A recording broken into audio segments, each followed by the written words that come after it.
Da. Udo, ja nisam znao da imaš taj dres. A da, nisam je vidio, bio sam kod Brze. Da. Ovo je vidio. Čekaj, to je šta? Minnesota Vikings, Global Athletic, proizvedeno u Americi, ovo je bukvalno imano 25 godina. Pa misli da je retro. To je Reebok isto made in USA. USNA. Da. Ali čekaj, ovo je originalno, da? Ovo je Điđi. Ovo je Điđi skroz. Ovo je moj nije, brate, ovo je, mislim, otko znam. Preko Instagram stranice neki sam guđi. Ti Michelines Burazeru. Neki. To su ti najbolji dresovi, ozbiljno ti kažem. Znači Michelines imaju... Vidi ovdje, ne znam šta. Dobro, ti imaš Michelines! Ja mi ne znam, bre. Da, brate. Michelines ti je američka kompanija koja je poznata po tome što su oni prvi otkupili, ako se ne varam, krojeve za bejsbol dresovi, to što davno, baš davno. Zato kao nije, moj nije original, što vidi Michelines je. Ja sam ovo uz preko Instagram stranice. To neko nije znao, mislim, koliko se... Ne znam, da, mislim, ne znam da li oni sad štampaju dresove... Ovo je šiveno, brate, nije... Ovo je šiveno, nije... Da, ovo je ozbiljen dres. Ali nisam ga platio ne znam ni koliko, znači bio je, šta znam, 4.000. Da, pa dobro. To je solidna cena. Dobro, solidna. Znali su šta je. Moj Burazir je kupio u Sloveniji... Osim ako nije pijačarski onaj za 1000 dinara. Uzeo Kevin Garnetta, nešto koja se zove, kraj 90-ih. Minnesota, to je bilo nekih 100 evra. Pa smo živio tako, zato je meni kao 4.000. Onda je u redu cena za taj... Dobro, kroz cool cena. Baš. Da, mogu da vam počnem tu stranicu, baš je dobro. Ne mislim da je... Retro dress. Retromania jerseys. Ili tako nešto, ja pratim neke retro dresse. I baš imaju, znači, ne znam, NBA manje više, fudbala imaju gomilu. Pa mi sam mislao da pratim od njih. Oni fudbal imaju gomilu, ali iskuči nekad dobar NBA dres ili nešto. Pa ja, mi smo drugari uzeli za poklon Utah Jazz neki, baš da. Retro neki. Pošalje, sad se ja ne razumem, ali aj nek bude da je... Ne znam. Kako izgleda? Svetli ljubičice. Jer ima planine. Ima. I Svetli ljubičice. To je 96. 7. 97. 8. To je kad su igrali finala sa Chicago Bulls. Da. Ima nijanse ljubičice, ima nešto kirkizne. Da, to je 90. Nije onaj što je kao nota. Ne. Ta je ranije. Da, ranije i kasnije. Ne sjeća se ni to, ne sjeća. Ove sa polinom onako... nekako su dobri kič. Taj period NBA je bio tako nekako kiča, mislim, ne bih da kažem kiča, sve više ima neku crtani film, strip, atmosferu, dresovi i tako su bili jako ilustrovani. Vancouver Grizzlies, Toronto Raptors, Utah Jazz, svi su imali tako nekako... Da, Raptors su imali isto neke ljubičaste dresi, onaj dinosaurus što se driblao loptu, Grizzliesi su bili one, jebati Grizzliesi, to bi volao da nabavim negdje te neki... Imaš da uzmeš te, imaš nove da uzmeš... A nove, ali nisu Vancouver, brate. Ne, jesu Vancouver, Michelines, ti ima... Znači ti si nabavio dres na Instagram stranici, gdje si ti nabavio dres? Ovaj nakupujem prodajem za 700 dinara. Znači da se ja nabavio. Sasvim slučajno, jedno jutro na jedno nedelje ujutro mamura na Tvrdi u Pančevu i naletim na ovog. Navijam zniklo se... Ili second hand ili Ford? Furda.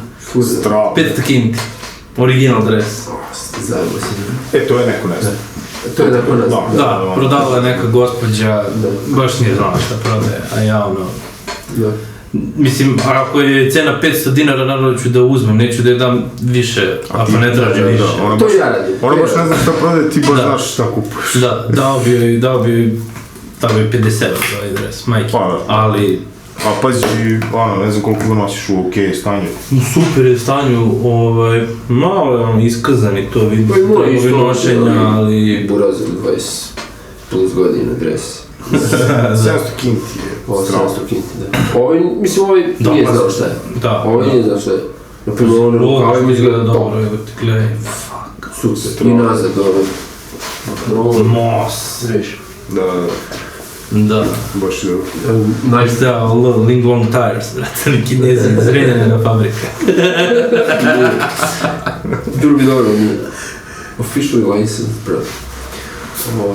Da, ja sam nikad nisam nešto NBA puno pratio, ali ono kad sam bio klinac, jesam, Rodman mi je bio ono... Kako ne, svima. Rodman, Najveći. mislim, nije mi čudo, imao tetovaže, imao i piercinge, kao, a meni to bilo wow u tom trenutku. I bio onaj nemački rukometaš, onaj Krečuk. Da, i on isto, mislim, isto je bio. da. I kao, što mi je bilo wow. Čak su oni bili po nekim tattoo magazinima, ja pojma, ono. I to, jako se ložio kad izašao ovaj crteni bre, sorry, polucrteni, Space Jam, da. Da, sa Jordanom. Da, to mi je bilo kao, iako nisam pratio, baš sam ono, taj crteni sam pogledao 1000 puta. I sad se čuo da izašla dvojka, ali... To je zašto ima par godina. Ima par godina. To je kao sad LeBron James, Space Jam 2. Jeste, da.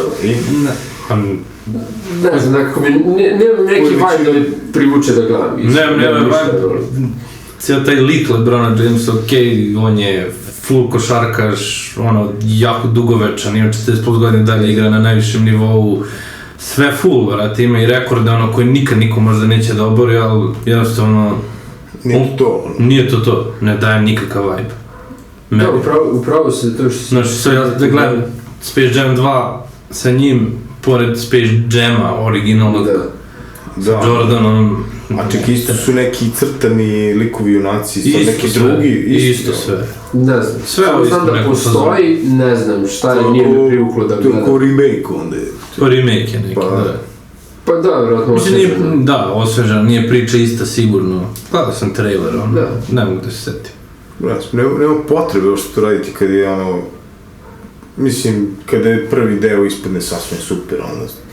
Ja kontam da je neka dobra ideja, ali uopšte u većini slučaja to ispadne sranje. Ti nastavci. Znaš što je fora?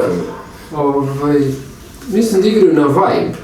Znaš, pa da. Na vibe. Nekim ljudima je dosta samo... Sad, možda oni time mogu da pokupe i publiku koja je mlađa, a mogu da pokupe neko koje je moje godište, znači ono, 35+, koji su odrastali uz originalni Space Jam, pa kao, znaš, idu na tu varijantu da... Neku nostalgiju. Pa neku nostalgiju, da. Da, mnogo što funkcioniše. Zato se mi pitao da li ima toga, ali... Ma kako? Ali nema. To je bre još jedan pokušaj da se progore LeBron kao greatest of all time, a ne može da bude to nikad. Da, naravno. Meni on, pratio sam mnogo košarku, gledao NBA praktično svaki dan, barem po jednu utakmicu, nekad i dve smo gledali jednu skoro 10 godina. I čitali kolumne i slušali podcaste i tako dalje. Ali nekako, ne znam sad kako on igra, znači ovo priča s neke distancije, ja sad ne gledam NBA već 5-6 godina sigurno. Blizu, najbliže neko što je došao Michael Jordanu, je LeBron James definitivno, znači možeš da kažeš da je tu da. Možeš da depatuješ o tome da je možda to LeBron bolji, ali ja nisam stekao takav utisak. Pa generalno jeste top 3 ili top 5 najboljih svih vremena u toj igri, ali prvo mesto je ono zacementirano za jako, jako dugo, možda i zauvek. Ne može Jordana niko trenutno tek. Nema veze to što je Jordan bio, mislim, isključujem to što je bio stvarno najbolji igrač ikada i jeste, ali ja sam, na primjer, Kobe Bryanta više voleo, znaš, meni je Kobe Bryant bio za nijansu atraktivniji, nekako kod njega sam prvi put video te neke nenormalne egzibicije koje, ne znam, koje nisam vidio kod Jordana, iako Jordan na većim levelu sigurno, ali Kobe Bryant mi je nekako bio, Da, mislim, meni isto Kobe nekako obeležio cijelo to neki period kad sam kao klinac pratio to, jer sam bio tih godina da on tada igra. Dok Jordan kad je osvojio posljednju titulu, ja se rodio te godine. Da. Ja sam bio klinac. Da, ti si bio klinac, ti si isto bio klinac tada, 98. Ja sam gledao, 98. su osvojili posljednju titulu, da. A ja se sećam to kako je to izgledalo. Znači, to je bilo, probudiš se u sred noći, kao klinac, sutra idem u školu, ja se budim u sred noći i onda gledate još ovdje na BK ili tako nekom kanalu. To je mogu se. Da. I meni je bio jako loš signal sa pojačivačem, je bilo kabelske tada. I to, ne zrnasto, to je, gledaš kroz onaj sneg, kroz šumu, onako nešto malo možeš da vidiš, znači...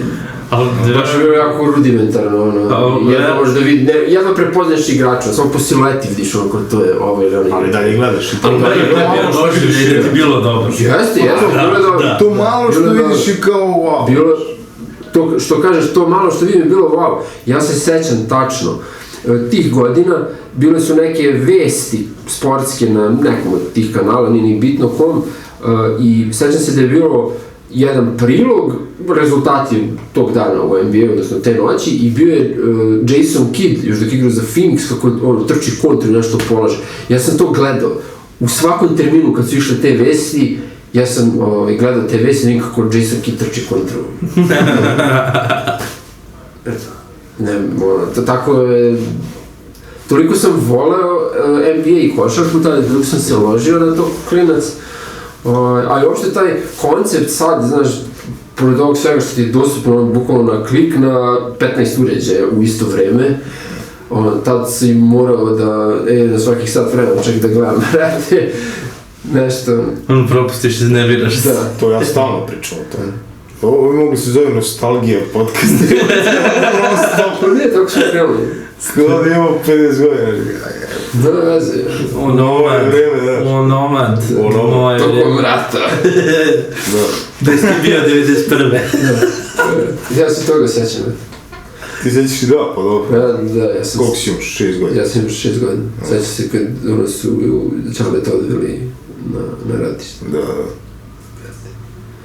Da, sam je godin dana. Ja sećam onog rata iz 99. Da. I toga se sećam, i tad su isto.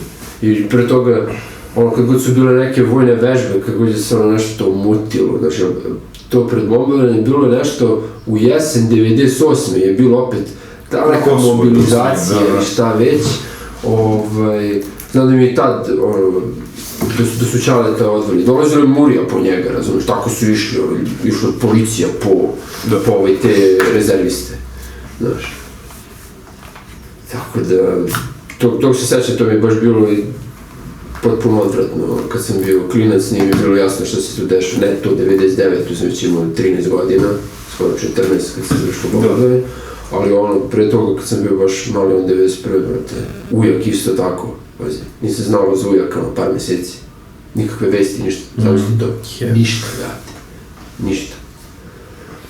A on je tada imao 19 godina, moj ujak, i njega su direktno, bio u redovnoj vojsci, i njih su spakovali, prvo je bilo da Kosovska Mitrovica, pa nešto one Zuce, to je kod Beograda, neko mesto koje ima neku vojnu bazu ili šta već, i sve u svemu, zapravo prvo odatle iz Beograda, valjda za Kosovsku Mitrovicu, tamo je bio, jedan su transportni avion je došao po njih, pokupio ih i odatle u Hrvatsku, prve liniju, odvratno. Tako mlad odeš. Da, pazi, 19 godina. Da. Krivi su se ponovno nekim kućama. I to mi isto pričao u jednom trenutku da samo, pošto su znali kako je zvuk projektila, po zvuku projektila su znali otprilike gde će da padne, znaš. I onda ima neka varijanta, valjda, kad se nešto čuje, pa se onda pa se onda ne čuje projektil, kao to ide na tebe, kao to je zajebano, znaš. I jedno se to desilo i samo ima prekid i budi se pod šuter, znate, pogodili ih, i zatrpani bili u podrumu. To su samo neke priče što je on pričao, posle toga mislim da je imao PTSD, po pričama šta je radio posle, kad se vrati iz rata. Većina njih je imao. Da. Nikad nije pričao šta je tamo video, šta mu se desilo, ja ne pokušam to da čačkam, mislim nije sad moje da ja nešto masiram svoju radoznalost tako što ću njemu neke sigurno bolne i traumatične uspomene da diram. Ako on sam ne ispriča nešto, ja ne pitam, ali sve u svemu sigurno mu nije bilo dobro tamo. Pa i nikome ko je bio Nikome, ja mislim. Čale isto tako. Čale, i kad se vratio je proveo mesece, ode na posao, vrati se posle visi u bašti, razumiješ? Mislim, visi u bašti, radi nešto u bašti, ali Da, radna terapija. Pa, Radna terapija, da. Da, mislim, relativno skoro, pre par godina nešto, sam tamo, da li sam tražio neko svedočanstvo iz srednje škole svoje i onda sam među tim tamo dokumentima našao pisma što je slali moj baba i deda njemu, tamo mom Ćaletu, dok je bio na različitu brat, ono je... Heavy. Znaš kako je heavy, evo te neže se. Da, to su evo naše stvari. sino, vrli smo kukuruz, kao, znaš, da, tako nešto, znači, tako neke, tako jednostavne, rečenice, a toliko puno... Težine u njima. Da. I kaže, izvini, isto Ćale nikad nije pričao, šta je tamo, video samo, kao... Ne pitaj, da. Da, To su jezive stvari. znaš. Jer mnogo loše prošli, znaš, vratili se ozbiljnim psihičkim problemima. Da. Jer su imali tamo ko zna kakve zadatke, znaš, razvozili mrtvi ljudi. Pa, u najmanju ruku. U najmanju ruku. Da, mislim, šta god, znaš, da se nekome nije nešto desilo baš tako, taj strah, brate, da si tamo, da može svako trenutka da ti pogodi nešto, da može ti puca neko, mislim, to je, znaš. Ja baš neki snimak nekog vojnika koji kao, neka televizija je bila, to je bilo baš tokom rata. I oni ga pitaju kao... Čekaj, to su ratovi 90-ih ili bombardovanja? 90-ih, da. I kao, pitaju ga on kao, ma, nemam pojma više ni s kim ratujemo, ni naš, kao, fuzor, naš. Ali ima težinu to što je... Zato kažem, izvini, množina, ratovi 90-ih, znaš, ratovi, da, prvo, znaš, ideš u Hrvatska, pa onda tamo Bosna i Hercegovina, kako već bratila, nešto. To Kosovo i pa, da. Da, on leže onako u nekoj zasedi, oni ga snimaju kao, evo, ne znam ni šta radim ovde, ne znam ni šta radim, kao, ni proti koga ratujem, više ništa ne znam. Dobro, mislim, to su ratni izveštači, novinari, šta god. Vrate, šta ćeš i ti tamo, jebote, u sred, ničega, u sred ratne zone, znaš. Izvini, kako tebi ovde, si dobro? Super mi je, full, volim da pucam, brate. Čitava ta generacija, ti što su rađeni početkom 70-ih, su imali takvo iskustvo, znam ih baš nekoliko, tu sam upoznao i u klubu, ista priča kao moj ujak. Znači ista priča, samo što je bio drugi rod, bio neka tamo mornarica ili tako nešto, za njega nisu znali 6 meseci.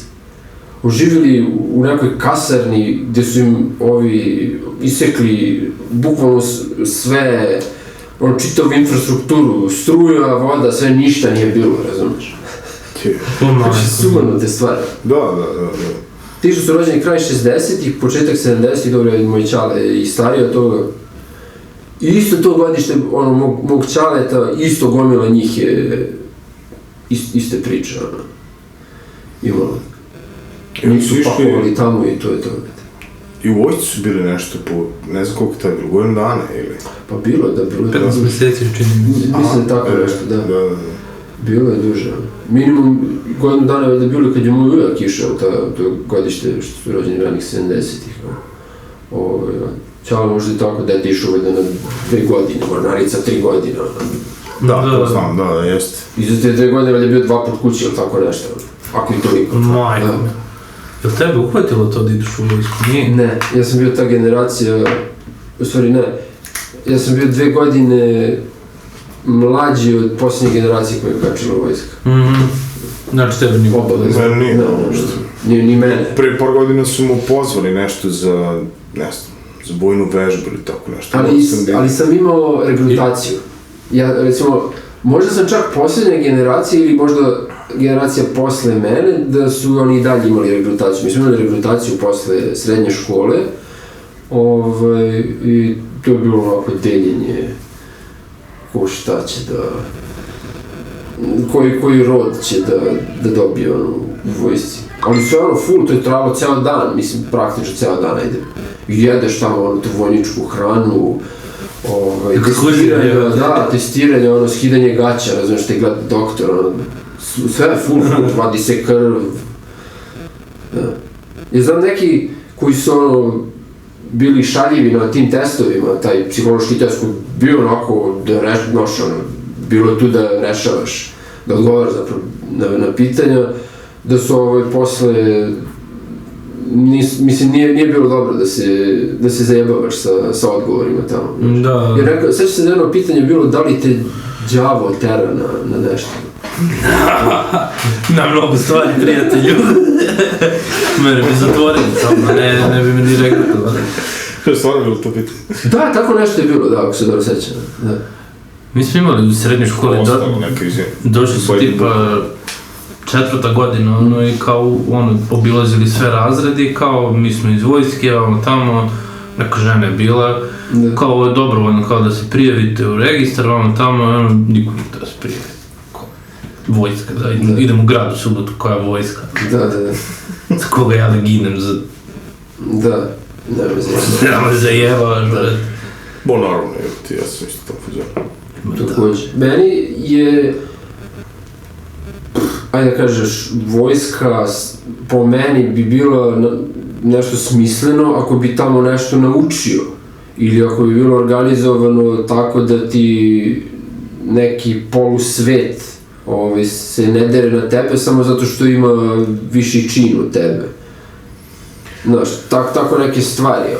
Ja mislim da je vojska dobro zamišljena i da bi mnogim ljudima koristila i tekako. Da. Sigurno, ali koji ne mogu sami da nekako sebi stvore neku disciplinu u životu ili da se organizuju bolje ili da nauče to što treba tamo. Ali opet, mislim, kako nam je zemlja, tako nam je... Da, mi sad pričamo o... Teško je pričati o tome ovdje. Da, jako teško pričati o tome ovdje.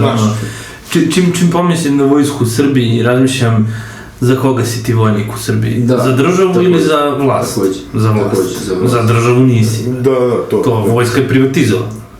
To nije... Kaže država, verujem da misliš na društvo. Da. To je u osnovi država. Da, država je društvo, da. A ne to je meni osnovni motiv. Nekako jedna osnovna misla koja mi se javlja kad čitam knjige o Drugom svjetskom ratu ili nekim ratovima uopšte, je kad čitam te silne pokrete vojske i ne znam, neke i misije i čitave akcije, odnosno te operacije koje bukvalno ničemu nisu služile nego da izgledaju samo dobro u štampi, a kad pogledaš ispod to kao dobro izgleda u štampi je 1000 mrtvih ljudi, 1000 osakaćenih ljudi i tako da. I onda razmišljaš tako, ti si tu za nekog tačkica na mapi. Broj. Da. Taj u štabu što pomera to sve će da, vrlo moguće jede neku bogatu luksuznu večeru dok odlučuje tvoj sudbinu. Meni je to apsolutno sumanuto. Potpuno sumanuto. To mislim jeste, ne znam, znaš, mislim, ginu i generali u ratovima, ginu i, znaš, ali generalno tako je postavljeno, da. Pa jednostavno, znaš, sad stariji ljudi neki koji su bili u vojsci, koji su bili u ratu i to oni bi rekli da je kao naš, mislim, kako ko, ali bilo bi kao treba da si idu u vojsku, treba mladi u vojsku, znaš. Ali sve se to mnogo promenilo, mislim, 30 godina i sad nije isto, pre 50 više. Da, nije JNA, vrat, ali... Pa to nešto. Miki Mouse. Što sam rekao za vojsku, da to ima nekog smisla i da ti stekneš neke konkretne veštine, recimo moj ćale je tamo stekao dozvolu za kamion. zapravo pre toga tamo položio za auto, ili mu se to računalo kao da je položio za auto, ili šta već, znači on se vratio, on je u toku vojske, on je sa odsustva kad je otišao nekog, došao s dozvolom. To je već nešto, znaš. Jeste. To je nešto. Generalno je neko preživljavanje i, znaš, mislim, gomilu stvari, disciplina najviše. Da, mislim da je disciplina možda trenutno i jedina stvar koju moraš da dobiš od vojske. I koja je stvarno dobra stvar. Da. Težak metod sticanja discipline, ali ja sam potpuno neko ko... Ja ne bi mogo. Ja imam taj refleks, da mi neko kaže uzmi, brate, okreni se i idi na desnu stranu, a da ga ja ne poštujem, ja ću da uzem i da se okrenem i odem na levu stranu. Znači, to je to, a odmah radim kontra. Kao nešto smo bili drugi dan na planini i sedimo i odmaramo, svi prolazi neki gospodin i on kao, momci, ne bilo vam teško, i sad usporava se vreme u mojoj glavi, misao, kao, šta god da kaže sledeće, ne radim. Biće mi teško. Ne radim, jednostavno ne radim. I on kaže, momci, ne bilo vam teško, aj pokupite na putanji kad budete išli ove trake od trke što je održavana kao, mi je kao, da, hoćemo. Ali bukvalno, u tom trenutku kad je on rekao, ne bilo vam teško, meni je u glavi odluka, ne radim to što mi bude rekao, to je to. Znači, ne pravim ja pamet radim.